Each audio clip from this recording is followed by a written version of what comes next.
அம்மாவின் கடைசி பார்வை.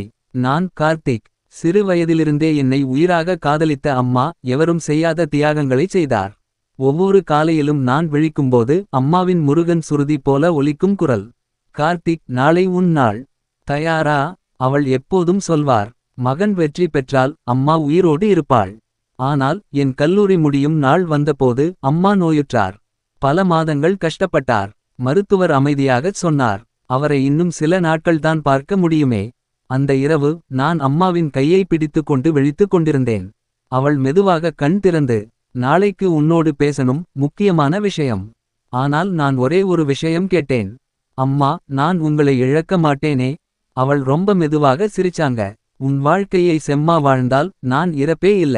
அந்த வரிகள் என் இதயத்தில் குத்து போடப்பட்டுச்சு. அந்த நாள் கடைசி உரையாடல். காலை. மருத்துவ அறை. அம்மா கண் திறந்து என்னை பார்க்க என் கைகள் நடுங்கின. கார்த்திக், என் ஆசையை நிறைவேற்றுவியா? நான் அழுதேன். அம்மா சொல்லுங்க, எதுவோ. அவள் மெதுவாக ஒரு புத்தகத்தை எடுத்தாள். பழைய நோட்புக். கார்த்திக், இது என் கனவுகளோட புத்தகம். அதிலிருக்கும் ஒவ்வொரு ஆசையும் நீ பூர்த்தி செய்யணும். நான் புத்தகத்தை திறந்தேன். அதில் எழுதியிருந்தது, கிராமத்தில் இலவச மருத்துவ முகாம் நடத்தணும். அனாதை குழந்தைகளுக்கு பள்ளி கட்டண உதவி.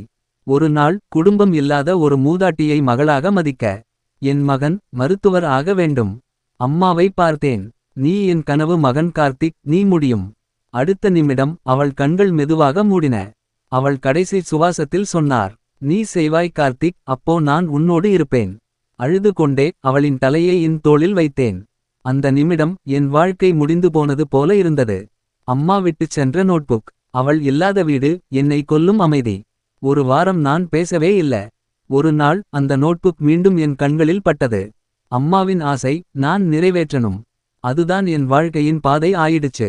முதலில் கிராம மருத்துவ முகாம் நடத்த முடிவு செய்தேன். பணம் இல்லை, ஆதரவு இல்லை. ஆனால் அம்மாவின் பெயரில் நானே சென்று கேட்டேன். பலர் கைகோர்த்தார்கள். ஒரு நாள் அந்த முகாமில் 120 பேர் சிகிச்சை பெற்றார்கள். முகாமின் முடிவில் ஒரு மூதாட்டி என்னை பார்த்து சொன்னாள், உன் அம்மா உயிரோடிருக்காங்க, நீ நல்ல பையன்.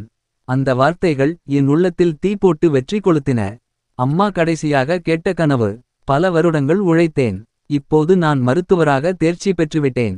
சத்தியமாகச் சொல்வேன், ஒவ்வொரு பாடத்தையும் நான் அம்மாவோட பெயரில்தான் படித்தேன். நான் ஒரு மருத்துவமனை திறந்தேன். அம்மா கருணை கிளினிக். திறப்பு நாளில் ஒரு சிறுமி வந்து கேட்டாள், டாக்டர் அண்ணா, உங்க அம்மா எங்கே இருக்காங்க? நான் அவளிடம் சிரித்து பார்த்து சொன்னேன், அவங்க இங்கே தான், இந்த மருத்துவமனையில் ஒவ்வொரு இதயத்திலும் உயிரோடு இருக்காங்க.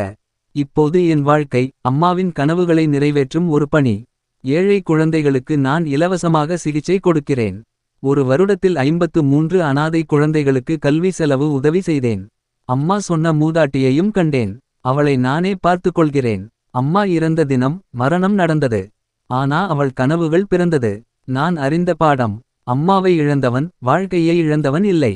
அவளின் கனவுகளை தாங்கி நிற்கும் வீரன். இன்று நான் ஒவ்வொரு நோயாளியையும் சிகிச்சை செய்யும் போதும், ஒவ்வொரு குழந்தைக்கு சிரிப்பை கொடுக்கும் போதும், ஒரே ஒரு மௌனம் என் காதில் ஒலிக்குது. செய் கார்த்திக், என் மகனே, நீ முடியும்.